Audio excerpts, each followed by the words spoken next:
বন্ধুরা সব কেমন আছো? আশা করছি সবাই ভালো আছো, আমিও ভালো আছি। দেখো বন্ধুরা, পেটে দায়, কত বড় দায়। মানুষের খিদে পেলে, মানুষ বলো, কুকুর বলো, জন্তু জানোয়ার যারই খিদের জ্বালায় খাবারের খোঁজে এক বুক জলের মধ্যে নেমে খাবারের সন্ধান করছে। দেখেছো বন্ধুরা, এটা দেখে কি বুঝতে পারছো বলো? যে পেটের দায় মানুষকে কি না করতে হয়, তাই না? জীবকে সেটাই বোঝাচ্ছি যে একটা কুকুর, একটা বেড়াল, একটা মানুষ, প্রত্যেক জীবেরই এমনই পেটের ব্যবস্থা, মানে খাওয়ার ব্যবস্থা করার জন্য তাদেরকে কোথায় গিয়ে হাজির হতে হয়। এই একটা বক দেখো, অনেক দূরে, তো ঠিকভাবে তোমাদেরকে ক্যামেরাটা দেখাতে পারছি না, তারপর আবার দূরের তাপটা পড়ছে। ওই দেখো বকটা বসে আছে পাঁচিলের উপরে।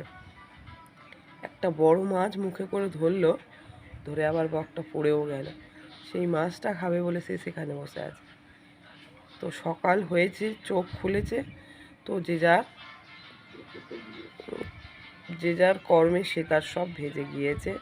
প্রত্যেকটা জীব মাত্রেই তার নিজস্ব মানে কর্মক্ষেত্রে যোগদান করে দিয়েছে। তো এটা দেখেই বুঝতে পারছো বন্ধুরা যে আমি কি বলতে চাইছি, কি বোঝাতে চাইছি।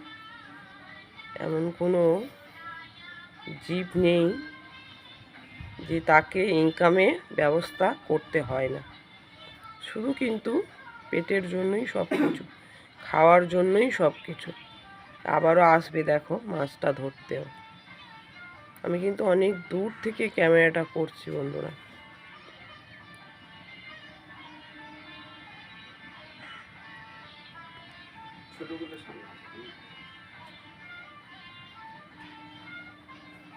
ও আবার যাবে দেখো না।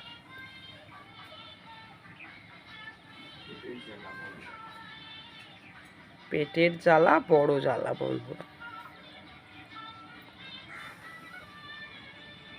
খাবারটা মুখে করে তুলেও পড়ে গেল, তো সেই জন্যই সে দাঁড়িয়ে আছে।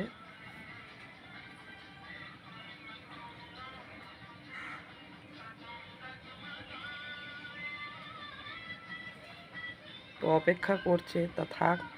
ওই আর একটা বক ওইদিকে আবার ফের এসেছে। প্রচুর বক আছে আমাদের এই মাঠটাতে। এই দেখো ওইদিকে ওই রয়েছে দুটো পর পর, দেখতে পাচ্ছ বন্ধুরা? সেই একটা, এই একটা। তো ভিডিওটা অনেক বড় হয়ে আসছে বন্ধুরা, এই অবধি শেষ করলাম। কেননা এখন কখন মাছটা ধরবে সেই অপেক্ষা করছে, তাতে আমার অনেক দেরি হয়ে যাচ্ছে। তো এই অবধি শেষ করলাম। সঙ্গে থাকো, দেখতে থাকো, সবাই ভালো থেকো।